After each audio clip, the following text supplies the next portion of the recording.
دن منایا جاتا ہے اور آپ کو اللہ تعالیٰ نے بہت عظیم مقام اور مرتبہ عطا فرمایا، اور آپ کی ساری زندگی ہم سب کے لیے مشعل راہ ہے کہ جس طرح آپ نے اللہ اس کے رسول کی محبت اور آپ کی تعلیمات کو پوری دنیا میں جو ہے اس کی تبلیغ فرمائی، اور کس طرح اپنے سیرت و کردار کے ساتھ لوگوں کے سامنے اس چیز کو باور کروایا کہ دنیا اور آخرت کی کامیابی اللہ اس کے رسول کی اتباع میں ہے۔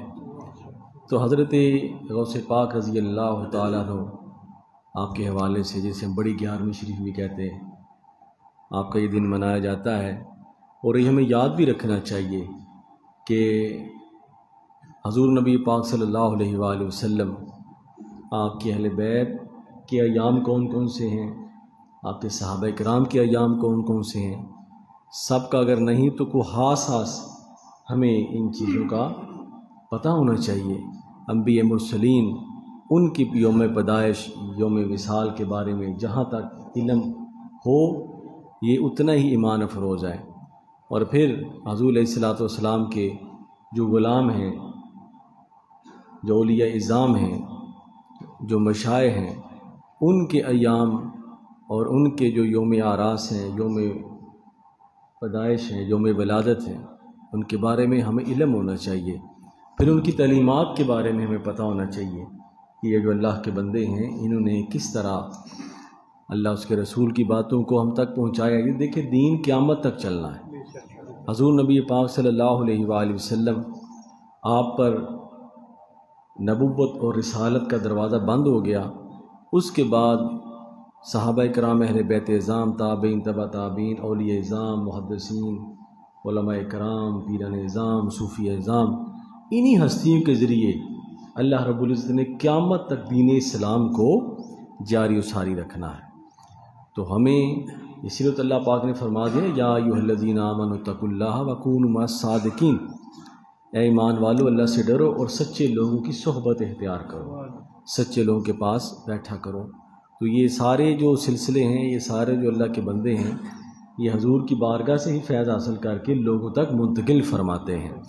اور حدیث پاک میں آتا ہے کہ ہر 100 سال کے بعد اللہ تعالیٰ ایک ایسے بندے کو ضرور پیدا فرماتے ہیں جو دین کو دوبارہ نئی روح دیتا ہے، یجدد لہا، یعنی دین کی تجدید کرتا ہے۔ اس لیے ہم اس فرد کو، اس اللہ کے ولی کو مجدد کہتے ہیں۔ تو حضور غوث پاک رضی اللہ تعالیٰ عنہ، آپ بھی اس زمانہ میں پیدا ہوئی جہاں ہر وقت ایک افراتفری اور اندھیر نگری تھی، ظلمت تھی۔ تو اللہ تعالیٰ جہاں دیکھتے ہیں کہ وہاں اندھیرا آ گیا، وہ لوگ میرا اور میرے رسول کا پیغام بھولنا شروع ہو گئے، تو وہاں اپنے افراد کا چراغ جلا دیتا ہے۔ جو ان کو قریب جاتا ہے اللہ تعالیٰ انہیں کامیاب کر دیتا ہے۔ تو اسی طرح یہ دین اولیاء اعظام، صوفی اعظام کے ذریعے ہم تک، اور اب بھی اللہ کے بندے ہیں تو یہ سلسلے چل رہے ہیں۔ یہ جو لا الہ الا اللہ محمد رسول اللہ اور یہ اذانوں کی آوازیں ہیں، یہ اللہ کے بندے موجود ہیں، تو یہ سلسلے ہیں۔ تو جب یہ سلسلے ختم ہو جائیں گے تو اس وقت قیامت آ جائے گی۔ تو حضور غوث پاک رضی اللہ تعالیٰ عنہ یہ 471 ہجری میں پیدا ہوئے، اور 561 ہجری یا 560 ہجری میں آپ کا وصال ہوا۔ 11 ربیع ثانی کو 90 یا 91 سال آپ کی عمر مبارک تھی۔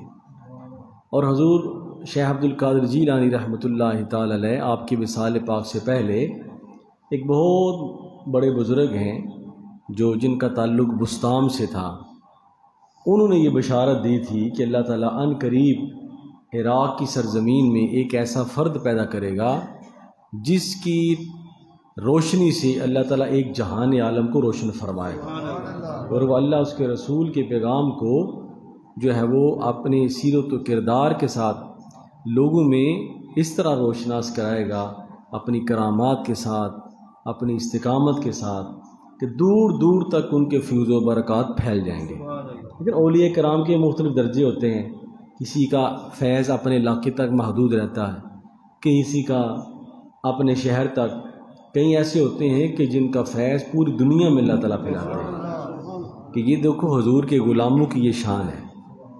حضور کے دیکھیں حضرت امام محمد تھے نا، یہ ہمارے فقہ کے بڑے مشہور امام ہیں، حضرت امام ابو حنیفہ رحمۃ اللہ علیہ کے شاگرد ہیں. تو جب یہ بصرہ گئے تو یہ بڑے خوبصورت تھے، بڑے پیارے تھے، حسن و جمال کا پیکر تھے. تو ان کو دیکھ کر نا بصرہ کے کئی کافر مسلمان ہو گئے. تو ان سے پوچھا کہ تم مسلمان کیوں ہو گئے؟ انہوں نے کہا ہم نے کو پڑھا کچھ نہیں، کو سیکھا نہیں، ہم نے صرف حضرت امام محمد کے چہرے کو دیکھا. تو ہمارے ذہن میں یہ آیا کہ چھوٹا محمد اتنا خوبصورت ہے تو بڑا محمد کیسا ہوگا.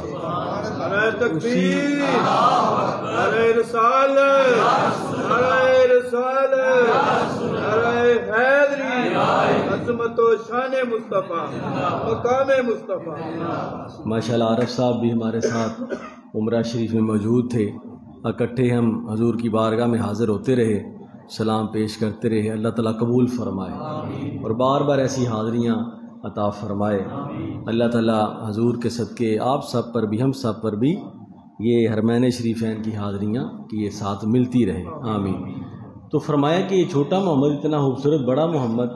تو یہ جو اولیاء اعظام جو ہیں، یہ جب لوگ ان کو دیکھتے ہیں یار یہ اتنا کمال والا ہے تو حضور کی ذات بابرکات، تو پھر ان کے دل میں یہ تصور پیدا ہوتا ہے کہ اسلام واقعتاً ایک حقیقت ہے اور اسلام جو ہے واقعی ایک پاکیزہ مذہب ہے. حضرت غوث پاک رضی اللہ تعالیٰ کے بارے میں مختلف اولیاء اعظام نے پہلے بشارتیں دے رکھی تھیں. تو آپ کے ایمان لانے کا، آپ کے جو پیدائش کے معاملات ہیں، شادی کے معاملات، وہ آپ سنتے رہتے ہیں، لیکن ایمان کو تازہ کرنے کے لیے اور بار بار جب کسی بات کو دہرایا جائے تو وہ دل پر اثر بھی کرتی ہے. تو حضور غوث پاک کے جو والد گرامی تھے سید ابو صالح، ان کو جنگی دوست بھی کہتے تھے. ہر وقت یہ جہاد میں رہتے تھے، جہاد سے بڑا پیار کرتے تھے. تو دریا کے کنارے چل رہے تھے، ایک سیب آ گیا، کھا لیا. اب ذہن میں خیال یہ پیدا ہوا، دیکھیں نا چادر جتنی سفید ہو اس پر چھوٹا سا داغ بھی لگ جائے تو فکر لگ جاتی ہے کہ یار یہ اس کو صاف کوئی نظر آتی ہے. اس طرح ایمان جتنا کامل ہو تو چھوٹی سی غلطی بھی گناہ کبیرہ محسوس ہوتی ہے. یہاں تو یہ ہے نا کہ ہمارا تو حال یہ ہے کہ ہر چیز کھائے جا رہے ہیں، محسوس نہیں ہوتا. نہیں خیر ہے، کوئی بات نہیں. وہ یہ ہے کہ ایمان کی سطح بڑی کمزور ہے، ایمان کی سطح بڑی نیچے ہے. احساس ہی نہیں ہوتا کہ ہم اپنا کھا رہے ہیں یا کسی کا کھا رہے ہیں، یا ہم صحیح کھا رہے ہیں یا غلط کھا رہے ہیں، حلال کھا رہے ہیں یا حرام کھا رہے ہیں. تو حضرت ابو صالح جنگی دوست جو ہیں سیب کھا لیا، لیکن کھانے کے بعد احساس ہوا یار میں نے مالک سے اجازت نہیں لی. حالانکہ اگر بندہ ایسی چیز کھا لے تو اس پر کوئی قدغن نہیں ہے. راستے میں آ رہی تھی سمندر میں، جس طرح بندہ سمندر کا پانی پی لیتا ہے، دریا کا پانی پی لیتا ہے، اس میں بہتی ہوئی چیز اگر وہ اٹھا کے کھا لے تو کوئی اس میں حرج نہیں ہے. لیکن دل میں احساس پیدا ہوا، رب نے اگر پوچھ لیا، یہ تقوی کا اعلیٰ معیار، رب نے اگر پوچھ لیا تو کیا کریں گے. وہ دریا کے کنارے کنارے چلتے گئے، باغ آ گیا تو باغ کے مالک کے پاس حاضر ہوئے. کہنے لگے جناب میں نے بہتا ہوا وہ پھل آپ کا کھا لیا ہے، تو اس کا کتنا معاوضہ بنتا ہے، کیونکہ اگر رب نے پوچھ لیا تو کیا جواب دوں گا. اب اہل نظر کو پہچانتا ہے، یہ سمجھ آئی. کنویں کو پتہ ہوتا ہے کہ مجھ سے پانی لینے والا پیاسا ہے کہ نہیں، یہ پتہ ہوتا ہے. جس طرح ایک دفعہ حضور نبی پاک صلی اللہ علیہ وآلہ وسلم تشریف فرما تھے، تو آپ کے دائیں طرف سیدنا صدیق اکبر رضی اللہ تعالیٰ تشریف فرما تھے. آج بھی وہیں تشریف فرما ہے جی، کیسی سعادت ہے. سیدنا عمر فاروق بھی تشریف فرما ہے. ہر غلام کی اپنی شان ہے. تو حضرت علی تشریف لے آئے تو سیدنا صدیق اکبر نے اٹھ کر کھڑے ہو گیا. آپ نے فرمایا علی مرتضیٰ آپ یہاں بیٹھیں. حضرت علی نے فرمایا نہیں آپ وہیں بیٹھے، میں یہاں بیٹھ جاتا ہوں. وہ وزیر تھے نہیں آپ یہاں آ جائیں. تو حضرت علی نے فرمایا نہیں آپ وہیں بیٹھے. میں حضور اپنے غلاموں کی محبت کو دیکھ کے مسکرا پڑے. آپ نے فرمایا ایک محبت والا محبت والے کو خوب جانتا ہے، ایک فضیلت والا فضیلت والے کو جانتا ہے، اس کی کیا فضیلت ہے اور اس کی کیا فضیلت ہے. تو فرمایا فضیلت والا فضیلت والے کو جانتا ہے. تو جب مالک نے دیکھا کہ یار سیب کھا لیا ہے، پتہ نہیں کتنے لوگ کھا جاتے ہیں، یہ جو پوچھنے والا آ گیا ہے یہ کوئی عام بندہ نہیں، خاص بندہ ہے۔ تو وہ بھی بڑے بزرگ آدمی تھے، حضرت سید عبداللہ سومعی رحمۃ اللہ علیہ، وہ بھی سید زادے تھے۔ تو انہوں نے کہا ہاں ٹھیک ہے، اگر آپ نے اجرت دینی ہے تو اس کی اجرت بہت زیادہ ہے۔ انہوں نے کہا جی کیا ہے؟ میں تو اللہ تعالیٰ سے ڈرتا ہوں۔ تو آپ نے فرمایا 12 سال باغ کو پانی دینا، ایک سیب کہاں 12 سال کہاں، جو روایات میں آتا ہے 12 سال پانی دیتے رہے۔ فرمایا جو اجرت پوری ہو گئی؟ آپ نے فرمایا نہیں، آدھے سیب کی ہوئی، آدھے سیب کی رہتی ہے۔ فرمایا ایک میری بچی ہے جو اندھی ہے، بہری ہے، لولی ہے، لنگڑی ہے، اسے شادی کرنی، عجیب آزمائش ہے۔ آپ نے فرمایا ٹھیک ہے، اگر یہ بھی کر کے میں خدا کے عذاب سے بچ جاتا ہوں تو میرے لیے بہتر ہے۔ اصل میں وجہ کیا تھی کہ اللہ کے حساب سے بچ جاتا۔ تو بڑے لوگ تھے، حضور کو اسے پاک جیسا پھل جو ہے یہ کسی عام زمین پر تو نہیں لگتا، کسی تھوڑ زیادہ زمین پر کبھی پھل پیدا نہیں ہوئے، کسی سیم والی زمین پر کبھی فصل نہیں اگتی، اسی فصل پر جو ہے یہ پربہار پھل ہوتے ہیں، فصلیں ہوتی ہیں، گندم اگتی ہے جس کا پہرا دیا جاتا ہے، جو زمین اچھی ہوتی ہے، جس کے سارے لوازمات پورے کیے جاتے۔ تو فرمایا کہ جب شادی ہوگی، اندر تشریف لے گئے تو لڑکی بالکل خوبصورت ہے، آپ دوڑ کر باہر آئے، انہوں نے کہا جناب پھل کھانے کی اتنی قیمت اور اب یہ جو معاملہ آ گیا ہے یہ آپ میرے ساتھ کیا کر رہے ہیں؟ فرمایا اصل میں بات یہ ہے کہ تو ہی میری اس بیٹی کا مستحق ہے۔ یہ اندھی اس لیے نہیں کہ دیکھ نہیں سکتی، دیکھ سکتی ہے لیکن کبھی اس نے نامحرم کو نہیں دیکھا، سوائے قرآن پاک کی تلاوت کے اس نے کسی بات کو سنا نہیں ہے، سوائے قرآن پاک کی تلاوت کے اس کی زبان پر کوئی بات جاری نہیں ہوئی، خیر کی بات ہے تو یہ سراپا خیر ہے۔ اس لیے میں بھی متلاشی تھا کہ میری بیٹی کے لیے بھی کوئی ایسا بندہ یا اللہ بھیج دے جو اس کا مستحق ہو، جو اس کے مطابق ہو۔ تو جب تو نے مجھ سے یہ کہا نا تو میں نے کہا یہی وہ بندہ ہے، یہی وہ فرد ہے کہ جو میرے گھر کی زینت بن سکتا ہے۔ پھر اللہ تعالیٰ نے ایسا کرم فرمایا کہ اسی جوڑے سے اللہ پاک نے حضرت شیخ عبد القادر جیلانی رحمۃ اللہ تعالیٰ علیہ عظیم فرزند کو پیدا فرمایا کہ جن کو اللہ تعالیٰ نے اتنی عمر عطا فرمائی کہ 25 سال تک آپ نے علم دین حاصل کیا، 25 سال تک علم دین حاصل کیا، اور جب پڑھنے جانے لگے تو ماں نے کیا کہا؟ بیٹا سچ بولنا ہے، بیٹا سچ بولنا ہے۔ حضور کی بارگاہ میں ایک شخص حاضر ہوا تو عرض کی یا رسول اللہ مجھے کو نصیحت فرمائے، نیا مسلمان ہوا۔ تو آپ نے فرمایا اے میرے غلام ہمیشہ سچ بولنا ہے۔ نہ نماز کے بارے میں کہا کیونکہ ابھی نیا آیا، ہمارے پاس کوئی نیا نمازی آ جائے نا اس پر پہلے دن اتنے فتوے لگا جاتے ہیں وہ آتا ہی نہیں، اسے آنے تو دو، اسے کچھ سکھاؤ تو صحیح، نرمی کا سلوک کرو، جب وہ عادی ہو جائے گا پھر وہ سارے لوازمات پورے کرے گا۔ اسی لیے جو شروع میں آتے ہیں انہیں سمجھائیں پیار کے ساتھ، محبت کے ساتھ۔ اس لیے اللہ پاک نے فرمایا ادعو الی سبیل ربک بالحکمت والموعظۃ الحسنہ، رب کی طرف بلاؤ حکمت کے ساتھ اور دنائی اور اچھے واعظ کے ساتھ۔ تو فرمایا کہ جھوٹ نہیں بولنا، حضور نے فرمایا۔ تو اب کوئی بات نہیں، یہ کون سا صرف جھوٹ ہی نہ بولنا، باقی سارے کام کرنے۔ نئے مسلمان ہوئے تھے تو جب وہ نماز کا وقت آیا نا، کہ نماز کیا پڑھنی ہے، صرف ایک ہی بات کا حکم ہوا ہے، صرف جھوٹ نہیں بولنا۔ پھر خیال آیا کہ اللہ کے رسول نے پوچھ لیا پڑھی ہے تو بولنا تو سچ ہے، تو کہوں گا نہیں پڑھی تو شرمندگی ہوگی، چلو یا نماز پڑھتے ہیں جی۔ نشے کی عادت تھی تو اللہ کے نبی نے اگر پوچھ لیا تو بولنا تو سچ ہے، تو چلو یا نشہ بھی چھوڑ دیتے ہیں۔ ایک نصیحت نے، حضور کی ایک نصیحت نے ساری برائیوں کو ختم فرما دیا۔ تو فرمایا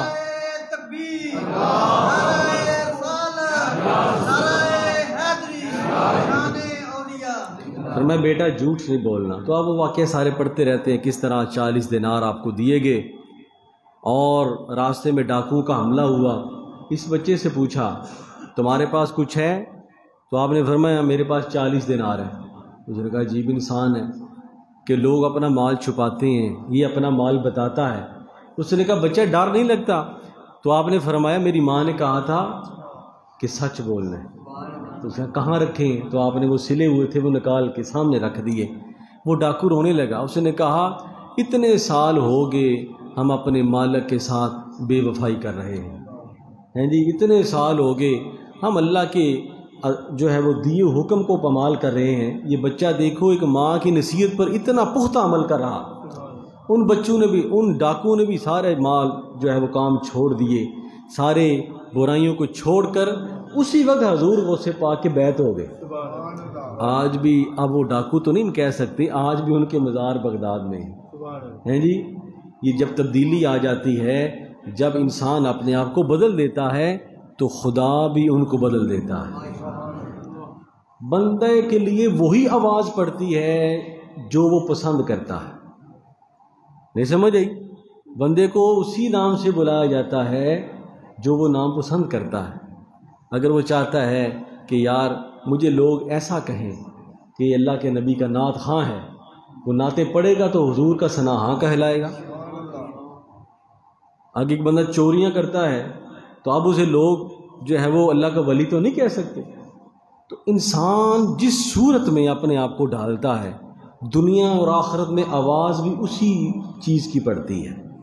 دیکھیں نا، حضرت بلال حبشی حضور کی بارگاہ میں حاضر ہوئے، اس کی یا رسول اللہ صلی اللہ علیہ وآلہ وسلم، آپ نے ہر ایک کو بہت کچھ دیا، تو آپ نے مجھے کیا عطا فرمایا ہے، میرے لیے کیا آپ نے رکھا ہے؟ حضور مسکرایا، آپ نے فرمایا بلال تمہیں وہ دیا ہے جو کسی کو نہیں دیا۔ ہمارا سمندر ہے صحابت کا اتنا وسیع ہے کہ کروڑوں لوگ کھا بھی جاتے ہیں، وہ سمندر ہی رہ جاتا ہے۔ وہاں التجائیں ختم ہو جاتی ہیں، سوال ختم ہو جاتے ہیں، جھولیاں بھر جاتی ہیں، لیکن سمندر ہے جی۔ لاکھوں برسوں سے حضور علیہ الصلوۃ والسلام کا یہ سمندر چل رہا ہے خیرات کا، اور قیامت تک چلتا رہے گا، قیامت کے بعد بھی چلتا رہے گا، ہے جی۔ تو فرمایا کہ بلال جو تیرے لیے رکھا ہے وہ کسی کے لیے نہیں رکھا۔ یا رسول اللہ کیا؟ فرمایا کہ جب سارے جنت میں جائیں گے نا تو ہر جنتی کو اس کے نام سے بلایا جائے گا، اس کے نام سے بلایا جائے گا۔ اور تیری یہ خواہش تھی کہ میں حضور کے لیے اذان پڑھوں، تو میرے لیے اذان پڑھتا تھا، اور تو اس چیز کو پسند کرتا تھا کہ حضور لوگ مجھے اللہ کے رسول کا مؤذن کہیں، ہے جی۔ بندے کو وہی آواز پڑتی ہے دنیا میں اور آخرت میں جس کے لیے وہ کام کرتا ہے، جس چیز کو وہ اپنے لیے پسند کرتا تھا۔ تو آپ نے فرمایا کہ جب قیامت آئے گی تو تجھے تیرے نام سے نہیں بلایا جائے گا، بلکہ کہا جائے گا یا مؤذن الرسول، اے اللہ کے رسول کے مؤذن، ادخل الجنت، جنت ادخل الجنت، جنت میں داخل ہو جا، تجھے اس صفت کے ساتھ پکارا جائے گا۔ تو فرمایا کہ تو اسی نام سے وہ چور سارے کے سارے اللہ کے ولی ہو گئے، تائب ہو گئے، سچی توبہ کر لی، اللہ سے معافی مانگ لی، اللہ نے بھی دن پلٹا دیے، اللہ نے بھی حالات بدل دیے۔ اس طرح آپ نے 25 سال کا سفر طے کیا تعلیم کا۔ صوفی وہی ہوتا ہے، اللہ کا ولی وہی ہوتا ہے جس کے پاس شریعت کا علم بھی ہو۔ جس کے پاس شریعت کا علم نہیں ہے وہ اللہ کا ولی نہیں ہو سکتا، اسے دین کا پتہ ہی نہیں ہے، تو آپ اسے اللہ کا ولی کیسے کہہ سکتے ہیں؟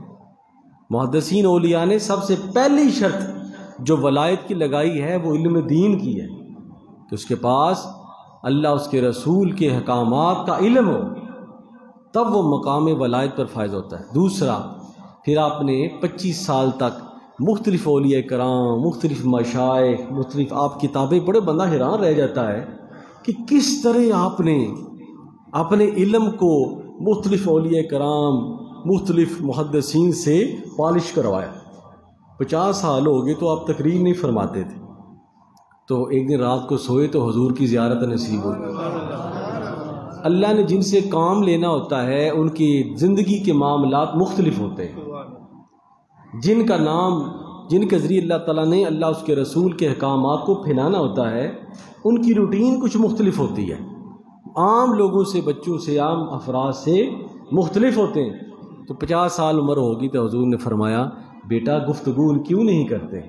آپ حسنی حسینی سید تھے، تو یا رسول اللہ میں تو اجمی ہوں، اور مجھے تھوڑی سی جھجک آتی ہے. تو آپ نے فرمایا اپنا منہ کھولے. منہ کھولا تو حضور نے 7 بار لعاب دہن ڈالا. پھر تھوڑی دوسرے دن آپ سوئے تو باب مدینۃ العلم تشریف لے آئے. انا مدینۃ العلم و علی بابھا، میں علم کا شہر ہوں، علی اس کا دروازہ ہے. تو فرمایا بیٹا گفتگو کیوں نہیں کرتے؟ فرمایا مجھے شرم آتی ہے، جھجک ہے. فرمایا منہ کھولو. 6 مرتبہ لعاب دہن. تو آپ نے ایک سوال فرمایا. آپ نے فرمایا اے میرے جد اعلیٰ، اللہ کے نبی نے 7 بار، آپ نے 6 بار. تو فرمایا کہ یہ اللہ کے نبی کا ادب ہے، اللہ کے نبی کا احترام ہے. جو ہستیاں خواہ میں بھی اس قدر احترام کرتی تھی، زندگی میں ادب کا کیا مقام ہوگا؟ تو فرمایا